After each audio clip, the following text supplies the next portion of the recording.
दोस्तों, जिम्बाब्वे के खिलाफ खेले गए सीरीज के तीसरे टी20 मुकाबले में भारतीय टीम के बड़े नाम के सभी बल्लेबाजों के लड़खड़ाने के बाद बैकफुट पर आ गई थी टीम इंडिया। लेकिन इसके बाद ऋतुराज गायकवाड़ और रिंकू सिंह ने किया चमत्कार, जहां इन दोनों बल्लेबाजों ने मैदान पर आते ही अंतिम के ओवरों में ताबड़तोड़ रवैया अपनाते हुए चौके छक्कों की बारिश करते हुए जिम्बाब्वे के गेंदबाजों की नाक में दम कर दिया और लगभग हार चुके मुकाबले में अंतिम ओवर में पलटा पूरा हारा हुआ मैच। नमस्कार दोस्तों, स्वागत है आपके अपने खूबसूरत से क्रिकेट चैनल क्रिक अबोबो में। दोस्तों, इस वीडियो में हम आपको भारत और जिम्बाब्वे के बीच खेले गए सीरीज के तीसरे टी20 मुकाबले की पूरी बाल बाय बाल रोमांचक हाईलाइट आपके सामने परोसने वाले हैं। लेकिन वीडियो में आगे बढ़ने से पहले आप ऋतुराज गायकवाड़ और रिंकू सिंह में से किसे भारतीय टीम का सबसे विस्फोटक बल्लेबाज मानते हैं, अपने कीमती सुझाव कमेंट के माध्यम से जरूर बताएं। वीडियो पसंद आए तो इसे एक लाइक और चैनल को सब्सक्राइब करना बिल्कुल भी ना भूलिए। तो दोस्तों, जैसा कि आप सभी जानते हैं कि भारत और जिम्बाब्वे की टीम अपने एक मुकाबले जीतकर सीरीज में 1-1 की बराबरी पर आ गई थी। लेकिन इसी बीच हरारे में सीरीज का तीसरा टी20 मुकाबला खेला जाता है, जहां भारतीय टीम के कप्तान शुभमन गिल इस मुकाबले में टॉस जीतकर पहले गेंदबाजी करने का फैसला करते हैं और जिम्बाब्वे की टीम को बल्लेबाजी करने का न्योता दिया जाता है। दोस्तों, इसके बाद जिम्बाब्वे के लिए पारी का आगाज करने के लिए टीम के दो धाकड़ ओपनर बल्लेबाज मैथवेयर और इनोसेंट किया की एंट्री होती है, जिनके कंधों पर टीम को एक ठोस शुरुआत देने की जिम्मेदारी सौंपी जाती है। वही दोस्तों, टीम इंडिया के लिए पहले ओवर की गेंदबाजी करने आते बाएं हाथ के तेज गेंदबाज खलील अहमद, जहां पहले ओवर में उनका सामना होता है मैथवेयर से। जहां पर दोस्तों मैथवेयर आते ही ओवर की दूसरी गेंद पर करारा प्रहार करते हुए गेंद को दर्शक दीर्घा के बाहर 6 रनों के लिए भिजवा देते हैं। जबकि दोस्तों अंतिम गेंद पर एक और चौका उनके बल्ले से देखने को मिलता है और इस प्रकार से मैथवेयर पहले ओवर में खलील अहमद को टारगेट करते हुए 10 रन कूट देते हैं और एक ओवर की समाप्ति के बाद टीम का स्कोर बिना विकेट गंवाए 10 रनों पर रुका हुआ रहता है। हालांकि दोस्तों दूसरे ओवर में कप्तान शुभमन गिल भारतीय टीम के तेज गेंदबाज मुकेश कुमार के हाथों में गेंदबाजी थमा देते हैं, जहां पर मुकेश कुमार की एंट्री काफ़ी शानदार रहती है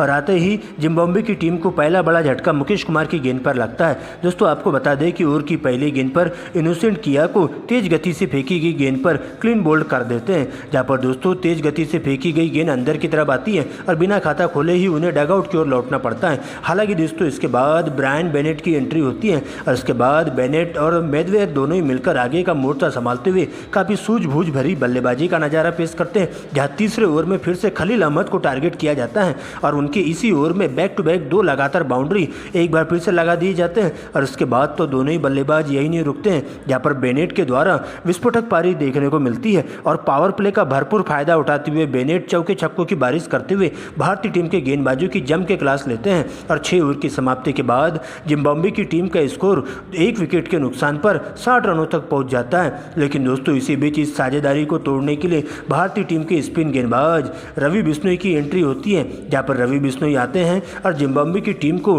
दूसरा बड़ा झटका बेनेट के रूप में लगता है। जी हाँ दोस्तों, आपको बता दें कि रवि बिश्नोई की फिरकी के माया जाल में बेनेट को फंसा देते हैं और उन्हें 21 रनों के निजी स्कोर पर क्लीन बोल्ड कर दिया जाता है। हालांकि दोस्तों इसके बाद नए बल्लेबाज के तौर पर सिकंदर रजा की एंट्री होती है, जहाँ पर सिकंदर रजा आते हैं और अगले ही ओवर में बैक टू बैक 2 लगातार चौके उनके बल्ले से देखने को मिलते हैं। वही दोस्तों इसके बाद एक बार फिर से टारगेट किया जाता है अभिषेक शर्मा को और मैथवेयर का बल्ला जम के गरजता है और मैथवेयर इसी ओवर में 1 छक्का और 1 चौका लगाते हुए अभिषेक शर्मा की पूरी तरीके से लाइन लेंथ खराब करके रख देते हैं और देखते ही देखते दोनों ही बल्लेबाजों के बीच में एक जबरदस्त साझेदारी देखने को मिलती है, जहाँ पर दोनों ही बल्लेबाज मिलकर भारतीय टीम के तेज गेंदबाजों के साथ साथ स्पिन गेंदबाजों की जम के क्लास लेते हैं। लेकिन इसी बीच टीम को लगने वाला तीसरा बड़ा झटका होता है सिकंदर रजा, जो कि 22 रन बनाकर डगआउट की ओर लौटते हैं। इसके बाद मेयर्स की एंट्री होती है और मायर्स आते ही 11वें ओवर में बैक टू बैक 2 लगातार छक्के जड़ते हैं। लेकिन दोस्तों 12वें ओवर में एक और बड़ा शॉट खेलने के चक्कर में सीमा रेखा के पास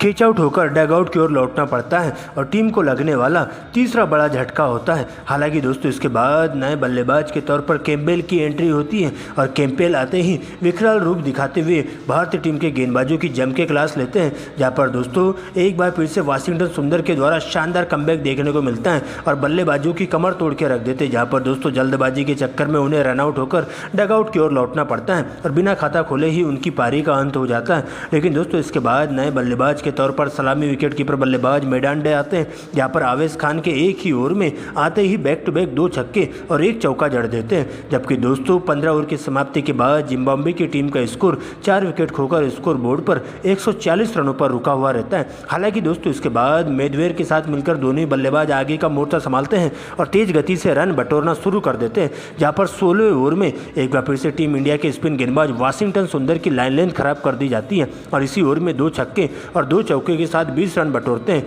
लेकिन दोस्तों अंतिम गेंद पर सीमा रेखा के पास उन्हें कैच आउट करवा दिया जाता है और मायर्स की पारी का अंत हो जाता है। वही दोस्तों इसके बाद नए बल्लेबाज के तौर पर आए मेडांडे भी कुछ बड़ी शॉट नहीं खेल पाते हैं और एलबीडब्ल्यू आउट होकर उनकी पारी का अंत कर दिया जाता है और टीम को लगने वाला 6वां बड़ा झटका होता है। लेकिन दोस्तों इसके बाद जोंगवे आते हैं, जहां पर दोस्तों जोंगवे आते ही बड़ा शॉट खेलना शुरू कर देते हैं और भारतीय टीम के गेंदबाजों के लिए पूरी तरीके से काल बन जाते हैं, जहां पर अंतिम के ओवरों में मिलकर दोनों ही बल्लेबाज बॉल देखो और बॉल पेलो वाले नियम के तहत बल्लेबाजी करते हुए चले जाते हैं, जहां पर मुजरबानी तो बिना खाता खोले ही डगआउट की ओर लौटते हैं और टीम को लगने वाला 7वां बड़ा झटका होता है। लेकिन दोस्तों एक छोर से मेदवेर अंगद की तरह डटकर मुकाबला करते हुए मात्र 40 गेंदों में अपना अर्धशतक पूरा करते हैं और टीम को तेजी से 200 रनों के नजदीक पहुंचाने की पूरी कोशिश करते हैं, जहां पर दोस्तों 19वें ओवर में फिर से आवेश खान को टारगेट किया जाता है और इसी ओवर में बैक टू बैक 2 छक्के और 1 चौके जड़ दिए जाते हैं, जबकि अंतिम ओवर में 12 रन बटोरे जाते हैं और इस प्रकार से देखते ही देखते जिम्बाब्वे की टीम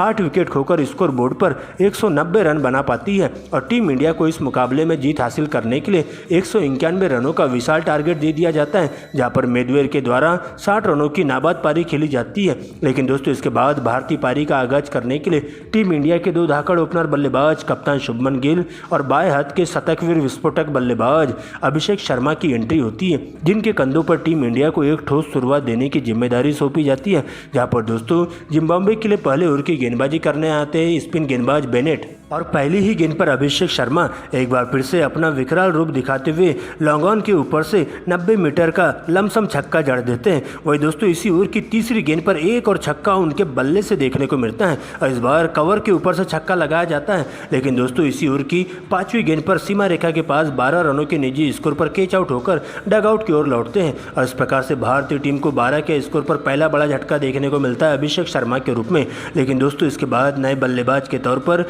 ऋतुराज गायकवाड़ की एंट्री होती है और आते ही दूसरे ओवर की पहली गेंद पर एक कवर ड्राइव उनके बल्ले से देखने को मिलता है। वही दोस्तों 1 रन चुराते हुए शुभमन गिल को स्ट्राइक देते हैं। लेकिन दोस्तों इसके बाद स्पिन गेंदबाज सिकंदर रजा शानदार कमबैक करते हैं और शुभमन गिल को बिना खाता खोले ही क्लीन बोल्ड कर देते हैं और शुभमन गिल डगआउट होकर डगआउट की ओर लौटते हैं और बिना खाता खोले ही उनकी पारी का अंत कर दिया जाता है। हालांकि दोस्तों एक छोर से ऋतुराज गायकवाड़ अभी भी अंगद की तरह डटकर मुकाबला करते हुए चले जाते हैं और टीम इंडिया के लिए बहुमूल्य पारी खेलते हुए दूसरे ओवर की अंतिम 2 गेंदों पर बैक टू बैक 2 लगातार चौके उनके बल्ले से देखने को मिलते हैं और दोस्तों शुभमन गिल के आउट होते ही अब नए बल्लेबाज के तौर पर भारतीय टीम की विस्फोटक बल्लेबाज रियान पराग की एंट्री होती है, जहां पर तीसरे ओवर में मुजरबानी को टारगेट किया जाता है और 2 लगातार चौके रियान पराग के बल्ले से देखने को मिलते हैं। लेकिन दोस्तों इसके बाद तेज गति से फेंकी गई इसी ओवर की चौथी गेंद टप्पा पड़ने के बाद तेजी से अंदर की तरफ आती है, जहां पर बेटल बॉल का बिल्कुल भी संपर्क नहीं हो पाता है और कैच आउट होकर उनकी 8 रनों की पारी का अंत कर दिया जाता है और भारतीय टीम को लगने वाला तीसरा बड़ा झटका रियान पराग के रूप में होता है। हालांकि दोस्तों इसके बाद आगे का मोर्चा संभालने के लिए भारतीय टीम के विस्फोटक बल्लेबाज रिंकू सिंह की एंट्री होती है और आते ही रिंकू सिंह सिंगल डबल के साथ पावर प्ले का भरपूर फायदा उठाते हुए कछुए की चाल के साथ टीम इंडिया के स्कोर को 6 ओवर की समाप्ति पर भारतीय टीम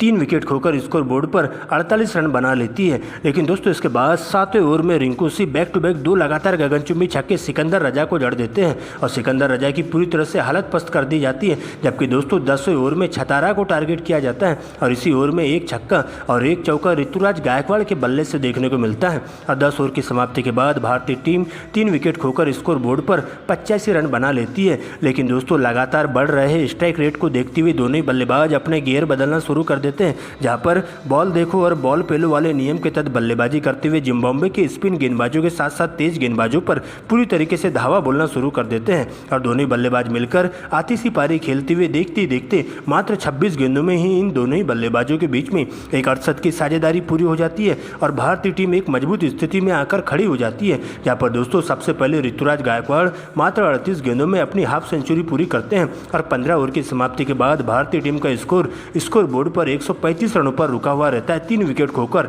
लेकिन दोस्तों अब अंतिम के 5 ओवरों का खेल शेष बचा रहता है, जहां पर अंतिम के 5 ओवरों में टीम इंडिया को इस मुकाबले में जीत हासिल करने के लिए 55 रनों की दरकार होती है। और यहाँ से रिंकू सिंह सबसे पहले 16 ओवर को बड़ा बनाते हैं, जहाँ पर मुजरबानी को टारगेट करते हुए रिंकू सिंह इसी ओवर में 2 छक्के और 2 चौकों की मदद से 20 रन बटोर लेते हैं और मुजरबानी की पूरी तरीके से लाइन लेंथ खराब कर दी जाती है। जबकि दोस्तों 18 ओवर में ऋतुराज गायकवाड़ भी 2 लगातार चौके जड़ देते हैं और भारतीय टीम को जीत की दहलीज पर लाकर खड़ा कर देते हैं। लेकिन दोस्तों अभी भी अंतिम की 6 गेंदों का खेल शेष बचा रहता है, जब भारतीय टीम को इस मुकाबले में जीत हासिल करने के लिए 18 रनों की दरकार होती है, जहाँ शुरुआत की 3 गेंदों पर बिल्कुल भी रन नहीं आ पाते हैं। लेकिन दोस्तों इसके बाद सर पर कफन बांध करके आए रिंकू सिंह अंतिम की 3 गेंदों में मैच का रुख पलट कर रख देते हैं और 3 लगातार बैक टू बैक छक्के लगाते हुए भारतीय टीम को इस रोमांचक तीसरे T20 मुकाबले में 7 विकेट से ऐतिहासिक जीत दर्ज करवा लेते हैं और भारतीय टीम तीसरे T20 मुकाबले में 7 विकेट से जीत हासिल करते हुए सीरीज में 2-1 की बढ़त ले लेती है।